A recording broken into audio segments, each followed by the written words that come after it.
क्या आप जानते हैं कि राधा का विवाह किससे हुआ था? असल में राधा का पति कौन थे?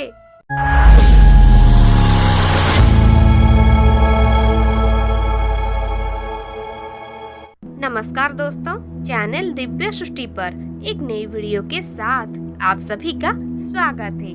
आशा करती हूँ आप सब बहुत बढ़िया होंगे और स्वस्थ होंगे। जी हाँ दोस्तों, प्रभु श्री कृष्णा ने राधा से वादा करके रुक्मिणी से क्यों शादी की थी?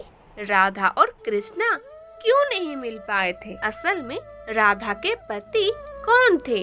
राधा का विवाह किसके साथ हुआ था? प्रभु श्री कृष्णा ने अपने प्रिय बांसुरी को क्यों तोड़कर कोस दूर फेंक दी? भगवान श्री कृष्ण का और देवी राधा का देह त्याग कैसे हुआ था? जी हाँ दोस्तों, यदि आपके मन में भी ये सारे सवाल आते रहते हैं और आप भी इन सारे सवालों का सही जवाब जानना चाहते हैं, तो आप इस वीडियो को अंत तक अवश्य देखें। दोस्तों, यदि आप इस वीडियो को अंत तक देखते हैं तो मैं निश्चिंत हूँ कि आप इन सारे सवालों का सही जवाब इस वीडियो के अंत तक अवश्य जान पाएंगे। तो दोस्तों, बिना देर किए चलिए जानते हैं कि असल में इन सारे सवालों का रहस्य क्या है। दोस्तों, आज की इस वीडियो को शुरू करने से पहले मैं आप सभी को एक बात कहना चाहती हूँ कि इस कथा को आपके सामने रखने का मकसद केवल और केवल प्यार में बिछड़ जाने वालों को गलत कदम उठाने से रोकना है। दोस्तों, आपको तो पता होगा कि हिंदू धर्म में राधे श्याम या राधे कृष्णा ये दोनों शब्दों को अटूट प्रेम का हिस्सा माना जाता है। भले ही ये एक दूसरे के कभी नहीं हो सके, लेकिन फिर भी इनका एक दूसरे के साथ ही नाम लिया जाता है। तो चलिए जानते हैं कि राधा कृष्णा की ये प्रेम कहानी अधूरी कैसे रह गई थी। एक और जहाँ कई लोग राधा को सिर्फ काल्पनिक मानते हैं, इसका कारण ये है कि भगवत जिसने भी पढ़ी है उसका कहना है कि सिर्फ दसम स्कंद में ही जब महाभारत का वर्णन हो रहा है, वही एक जगह राधा के बारे में बताया गया है कि वो भी रास कर रही है और आनंद ले रही है, जबकि अलग अलग ग्रंथों में राधा और कृष्णा की गोपियों का अलग अलग वर्णन है। एक जगह ये भी लिखा है कि कृष्णा की 64 कलाएं ही गोपियां थी और राधा उनकी महाशक्ति थी, यानी कि राधा और गोपियां कृष्णा का ही शक्ति थी जिन्होंने स्त्री रूप धारण कर लिया था। कुछ जानकारों के अनुसार तो गोपियों को ही भक्ति मार्ग का परमहंस तक कहा गया है, यानी कि जिसके दिमाग में दिन रात परमात्मा रहते हैं, क्योंकि उनके मन वो दिमाग में 24 घंटे कृष्णा ही रहते थे। वही राधा और कृष्णा के प्रेम का असली वर्णन मिलता है गर्ग संहिता में। गर्ग संहिता के रचयिता यदुवंशियों के यानी कि कंस के कुल गुरु, जो एक तरह से कृष्णा के भी कुल गुरु हुए, यानी कि ऋषि गर्ग मुनि थे। जानकारों के अनुसार गर्ग संहिता में राधा और कृष्णा की लीलाओं के बारे में बताया गया है कि संहिता में मधुर श्री कृष्णा लीला है, जहाँ राधा और कृष्णा के प्रेम के बारे में बताया गया है। वहीं इसमें राधा जी के माधुर्य भाव वाली लीलाओं का भी वर्णन है। गर्ग संहिता में श्रीमद् भगवत गीता में जो कुछ सूत्र रूप से कहा गया है उसी का व्याख्यान किया गया है। जानकारों का ये तक कहना है कि अगर गर्ग मुनि यदुवंशियों के कुल गुरु थे, तो वो अपने सामने चल रही कृष्णा लीला में किसी काल्पनिक किरदार का चित्रण कैसे करेंगे? ऐसा मुमकिन नहीं लगता है। यहीं से राधा के सत्य होने का प्रमाण मिलता है। कहा जाता है कि भगवान विष्णु के अवतार कृष्णा राधा से वादा करके गए थे कि वो वापस आएंगे, लेकिन कृष्णा राधा के पास वापस नहीं आए और चले गए। उनकी शादी भी माता लक्ष्मी के रूप रुक्मिणी से हुई। कहा जाता है कि रुक्मिणी ने भी कभी कृष्णा को देखा नहीं था, फिर भी उन्हें अपना पति मानती थी।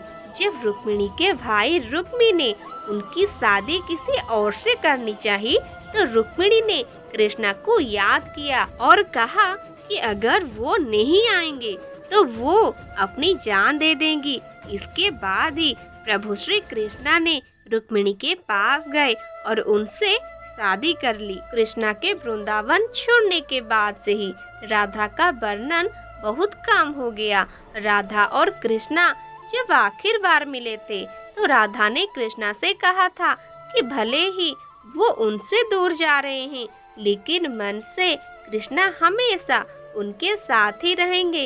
इसके बाद कृष्णा मथुरा गए और कंस और बाकी राक्षसों को मारने का अपना काम पूरा किया। इसके बाद प्रजा की रक्षा के लिए कृष्णा द्वारका चले गए और द्वारकाधीश के नाम से ही लोकप्रिय हुए। वहीं जब कृष्णा वृंदावन से निकल गए तब राधा की जिंदगी ने अलग ही मोड़ ले लिया था। कहते हैं कि राधा की शादी एक यादव से हो गई थी। राधा ने अपने दाम्पत्य जीवन की सारी रस्में निभाई और बूढ़ी हुई, लेकिन उनका मन तब भी कृष्णा के लिए समर्पित था। दोस्तों, राधा के पति का वर्णन ब्रह्मावर्त पुराणों में मिलता है। ये वेद व्यास द्वारा रचित 18 पुराणों में से एक है। वैसे राधा की शादी के बारे में भी अलग अलग कहानियां प्रचलित है। कुछ के अनुसार राधा की शादी अनय से हुई थी। अनय भी वृंदावन निवासी थे और राधा और अनय की शादी ब्रूहा के एक परीक्षा के बाद हुई थी। एक कथा के अनुसार ब्रूहा ने ये पता लगाने के लिए कि कृष्णा ही वाकई में विष्णु जी के अवतार है, उनके सारे दोस्तों को अगवा कर जंगल में छुपा दिया था। उस समय अनय भी जंगल में थे और गलती से वो भी अगवा हो गए थे। तब कृष्णा ने अपने सभी दोस्तों का रूप ले लिया था, साथ ही अनय का भी, और फिर सभी बच्चों के घरों में रहने लगे। इसके बाद अनय रूपी कृष्णा की शादी राधा से हुई थी। वहीं एक अन्य कथा के अनुसार असल में राधा की शादी हुई ही नहीं थी। ब्रह्मावर्त पुराणों के अनुसार राधा अपने घर को छोड़ते समय अपनी परछाई छाया राधा को घर पर माँ कीर्ति के साथ छोड़ गई थी। छाया राधा की शादी रायन गोपा यानी कि यशोदा के भाई से हुई थी और अनय से नहीं। इसीलिए कई बार ये भी कहा जाता है कि राधा रिश्ते में श्री कृष्ण की मामी लगती थी। इनकी शादी साकेत गांव में हुई थी, जो बरसाने और नंदगांव के बीच स्थित था। कहा जाता है कि राधा ने अपना शादीशुदा जीवन अच्छे से व्यतीत किया, भले ही मन से वो कृष्णा से जुड़ी रही। दोस्तों, लोक कथाओं के अनुसार अपने जीवन के अंतिम दिनों में राधा ने अपने घर छोड़ दिया था और कृष्णा से मिलने के लिए द्वारका चली गई थी। जब आखिरकार ये दोनों ने मिले तो दोनों ने एक दूसरे से कुछ नहीं कहा। दोनों एक दूसरे के मन की बात जानते थे, लेकिन राधा को लगा कि कृष्णा से करीब रहना उस तरह का सुख नहीं दे रहा है जिस तरह उन्हें तब लगता था जब वो मन से कृष्णा से जुड़ी हुई थी। ऐसे में राधा बिना कुछ बोले महल छोड़कर चली गई। दोस्तों, अंतिम क्षणों में कृष्णा ने राधा की अंतिम इच्छा पूरी करते हुए सबसे मधुर बांसुरी की धुन बजाकर सुनाई। बांसुरी की धुन सुनते सुनते राधा ने अपने शरीर का त्याग कर दिया, लेकिन भगवान होते हुए भी राधा के प्राण त्यागते ही भगवान श्री कृष्ण ने बेहद दुखी हो गए और उन्होंने बांसुरी तोड़कर कोसों दूर फेंक दी। जिस जगह पर राधा ने कृष्णा जी का मरने तक इंतजार किया, उससे आज राधा रानी मंदिर के नाम से ही जाना जाता है। इसके बाद ही राधा जी कृष्णा में लीन हो गए थे। किसी भी पुराण में राधा की मृत्यु का वर्णन नहीं मिलता है। दोस्तों, महाभारत की युद्ध पूरा होने के बाद एक दिन वायु देवता को दूत बनाकर देवताओं ने भगवान श्री कृष्ण के पास भेजा। वायुदेव ने भगवान श्री कृष्ण से कहा कि देवताओं ने कहा है कि आपने पृथ्वी पर फैले पापों का अंत करने के लिए अवतार लिया था और अब आपका कार्य पूरा हो गया है। और इसके बाद एक दिन सभी यदुवंशी प्रभास क्षेत्र यानी कि वर्तमान सोमनाथ मंदिर के पास स्थित समुद्र तट पर आए। यहीं यादवों में आपस में विवाद हो गया और वो एक दूसरे को मारने लगे। कुछ ही समय में सभी यदुवंशी काल के काल में समा गए और इस स्थिति को देखकर बलराम जी सागर तट पर बैठ गए। भगवान श्री कृष्णा और उनके सारथी दारुक ने देखा कि बलराम जी के मुख से एक विशाल नाग बाहर निकल रहा है। समुद्र उस नाग की स्तुति कर रहा है। कुछ ही समय में वो नाग सागर में समा गया। इस तरह बलराम जो शेषनाग के अवतार थे शरीर त्याग कर क्षीर सागर में चले गए। दोस्तों, आज भी सोमनाथ मंदिर से कुछ दूरी पर जहां बलराम जी ने अपना देह त्याग किया था, वहां बलराम जी का एक मंदिर बना हुआ है। बलराम जी के देह त्याग के बाद भगवान श्री कृष्ण ने अपने सारथी से कहा कि अब मेरे भी जाने का समय हो गया है, इसीलिए मैं योग में लीन होने जा रहा हूँ।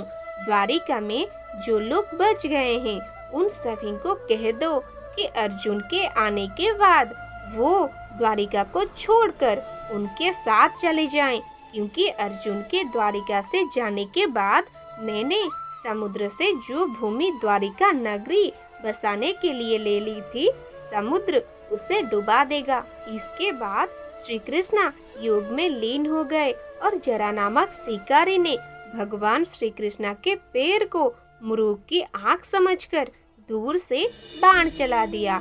इस बाण के लगते ही भगवान मूर्छित हो गए। जरा ने जब श्री कृष्ण को देखा तो काफी घबरा गया और अपराध बोध से दुखी हो गया।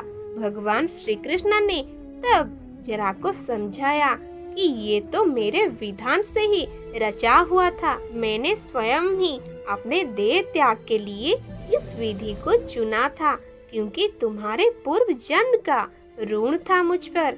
जरा पूर्व जन्म में वाली था जिसका वध भगवान राम ने किया था। दोस्तों, गर्ग संहिता के गोलक कांड में देवर्षि नारद और मिथिला नरेश के बीच का संवाद बताया गया है। ये राधा को श्रीदामा के श्राप के कारण हुआ था कि राधा और कृष्णा को 100 साल का वियोग झेलना पड़ा था। श्री गर्ग संहिता के विश्वजीत कांड के 39वें अध्याय में एक और कथा है जिसमें कहा गया है कि राधा और कृष्णा 100 साल बाद सूर्य ग्रहण के दौरान होने वाले एक यज्ञ में मिले थे जो कुरुक्षेत्र में हो रहा था। इस दौरान राधा को जोगेश्वर भगवान अपने रानियों और गोपियों के साथ द्वारका ले गए। यहाँ सभी ने राजसूय यज्ञ में हिस्सा लिया जिसे राजा उग्रसेन ने करवाया था। उस समय राधा कृष्णा के साथ उनकी पत्नी के तौर पर थी और यही लिखा जाता है कि राधा की शादी कृष्णा से हुई थी और वो छाया राधा थी जो रायन गोपा से शादी कर कृष्णा की मामी बनती थी। तो दोस्तों, आज के लिए बस इतना ही है। आशा करती हूँ आज की प्रभु श्री कृष्णा और देवी राधा की कथा आपको पसंद आई होगी। साथ ही इस कथा से आपको कुछ अच्छा सीखने के लिए मिली होगी। यदि सच में आज की इस आध्यात्मिक कथा से आपको कुछ अच्छा सीखने के लिए मिली है तो प्लीज नीचे कमेंट बॉक्स में हमारे साथ अवश्य शेयर करें और ऐसे ही आध्यात्मिक कहानियाँ सुनने के लिए हमारे चैनल दिव्य सृष्टि को सब्सक्राइब करें और बेल आइकन को प्रेस करें ताकि अगली वीडियो की नोटिफिकेशन सबसे पहले आप तक पहुंचे। तो दोस्तों, फिर मिलते हैं अगली वीडियो में।